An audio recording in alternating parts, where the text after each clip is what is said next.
Hello and welcome to Joy in Our Town. Joining me today is Ms. Pamela Villarreal. She is a senior fellow for the National Center for Policy Analysis. Thank you for coming in today and talking. Well, thanks for having me on. Pamela, there is a lot of talk right now about employment and unemployment in the nation and in the DFW area as well, is also affected by that. And, people would like to know, how are the numbers? What does it look like for our area locally for the unemployment rate? Well, first, on the national level, unemployment is about 8.1%. It's been very difficult to get that below 8% over the past year, as we have seen. Dallas-Fort Worth area is faring a little better. It's about 7.4%, and Texas as a whole is doing even better at about 7.1%. So Texas ranks at about 20 among the states with the lowest unemployment. But, the good thing is Dallas is a little bit lower than the national, but we still have a lot of work to do. Yeah, it's good to hear that we are on the lower end there and that Dallas is doing better, but it would be great to be even better and not have as much unemployment. What does the face of unemployment look like today? Who is most likely to be the unemployed? Well, it's really interesting because you often read articles about people who are close to retirement and they're losing their jobs. But actually, the unemployment is the highest among 16 to 19-year-olds.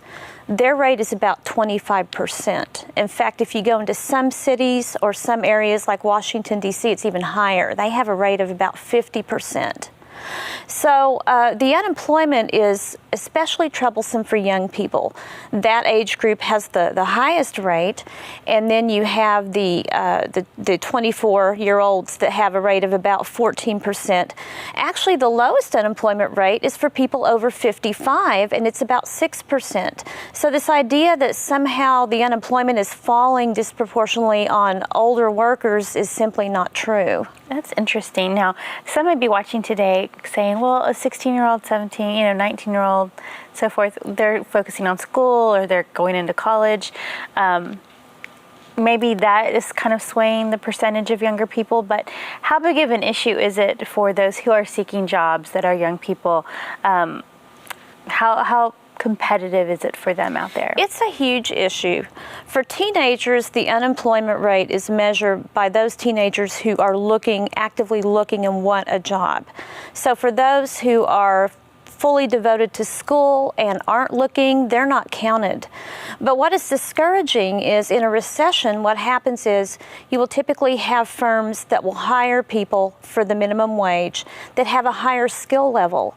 So if you have teenagers that are just trying to get their foot in the door at say a fast food restaurant or some type of clerical work, they want to just find out what the job world is like, it is really tough for them.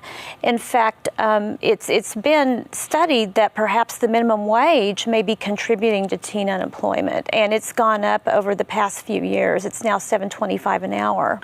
Wow, that's interesting. Just because I remember as a young person, anyone looking for a job, they could go out very easily within a couple days, be hired on somewhere very easily, clerical position or retail, what have you.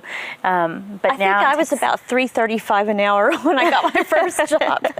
It's amazing how much it's changed. It has. I mean, back when I was a kid, getting $7 would be amazing, an hour. So.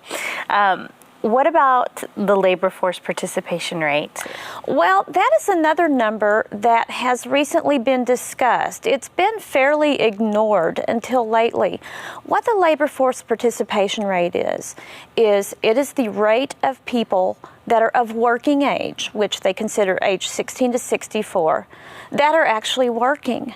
That rate has been falling over the past 32 years. It is now the lowest that it's been since 1979. That is really troublesome because when you have fewer people working who are able to work, then that means that they're not paying taxes to go into Social Security entitlement programs. The rate is now about 63.5%. And it's especially fallen for men. It's actually increased slightly for women, although there's still more men in the workforce.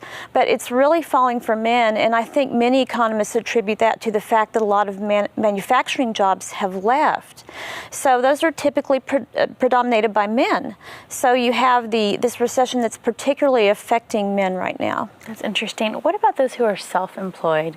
How does that factor in with employment? Obviously, they're employed by themselves, and they also have the ability for small business owners to employ others as well.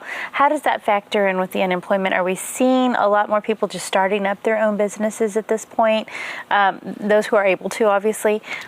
There does seem to be a trend, especially for older workers who are starting businesses at home, as far as maybe doing some consulting. They may have years of some type of technical experience, so they're starting businesses at home.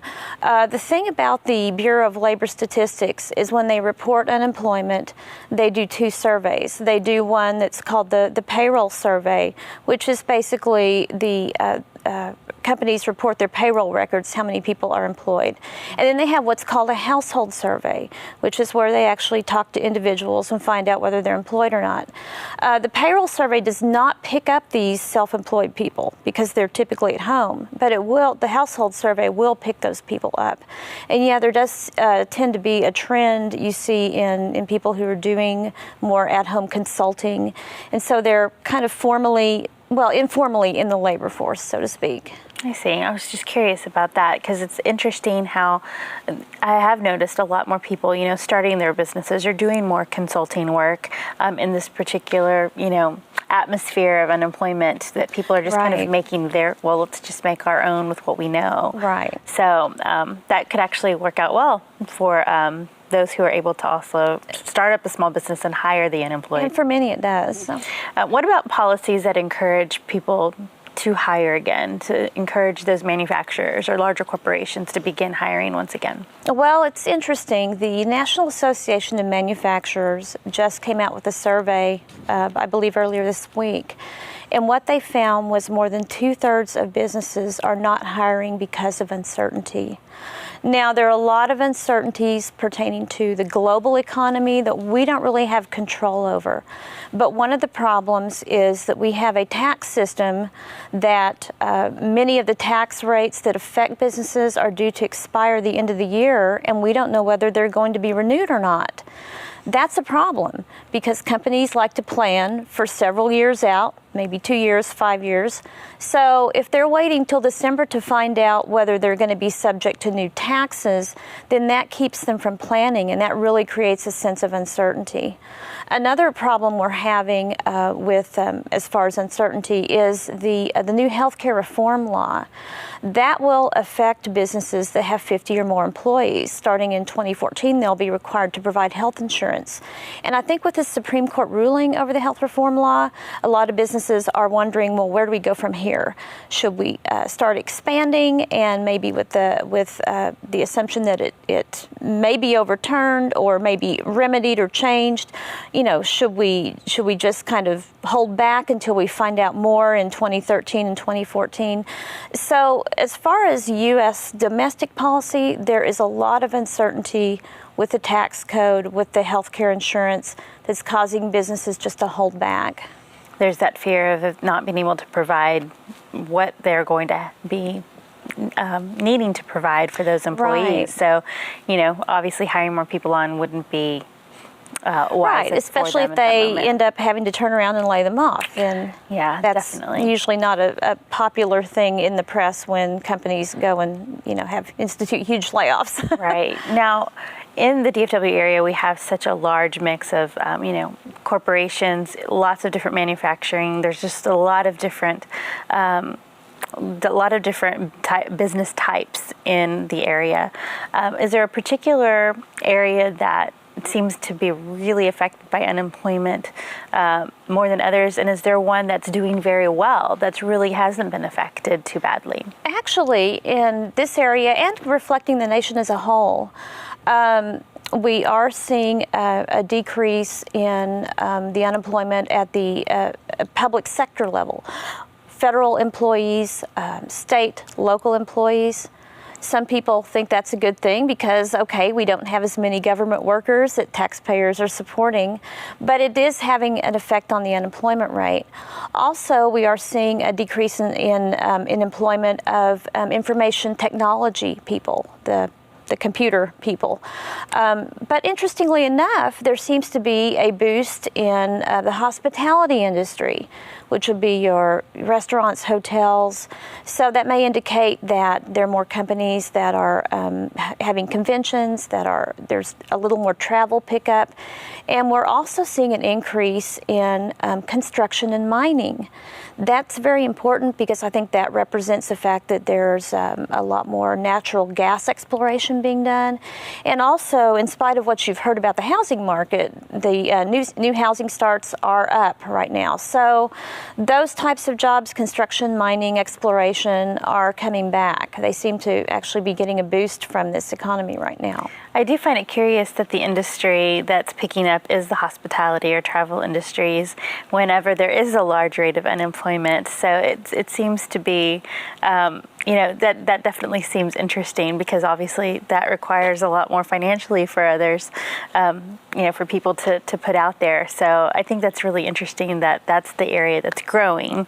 Right. Definitely. And it could very well be that you have people who are maybe taking early retirement benefits. Sure. You have some 62-year-olds that wanted to work and maybe they're just taking some time off and traveling.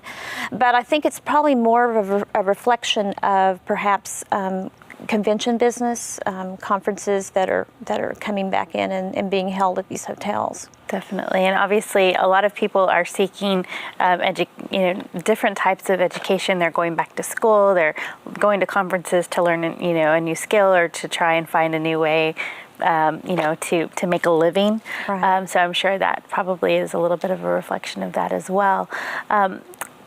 Number-wise, how does it look for the next, let's say, 5 years for DFW? What is kind of what we're seeing when it comes to employment or unemployment in this case? What do you foresee it looking like in the next few years? That's difficult. Projections are always difficult. They are. I think because Dallas has such a diverse economy, I think that we will do better than probably the national average. I think that's why our unemployment rate is lower than the national average. We still have a fairly strong housing market here. We have very affordable housing, so that will help increase construction. It's really hard to tell, though. I think that it's not going to be for another couple years, probably after 2014, until businesses kind of get a sense of some type of certainty or security or where we're going in terms of public policy. So it'll be, I believe, a couple more years before we see any pickup anywhere. Well, I think it's good for people to hear a realistic view, a numbers view, if you will, of the situation so that they can know, what to expect in the future. Because, unemployment obviously is a huge point of discussion right now. A lot of people are concerned that they're going to end up one of those numbers. So to kind of see how things are moving along and that things are going up and not down is good to hear. So it's good to hear. Those projections are difficult. I understand that, but I appreciate you taking the time to kind of consider that for us. And to be able to hear something positive is very encouraging. So well, thank you. Thank you very much. So thank you for that. And we thank you for you coming in and talking with us today and answering our questions and just giving us a good picture, a good view of what the unemployment looks like in the DFW area, because we do hear so much different information. So we really appreciate you coming and clarifying quite a bit for us today. Well, it's my pleasure. Thank you. And we thank you all for watching Joy in Our Town today.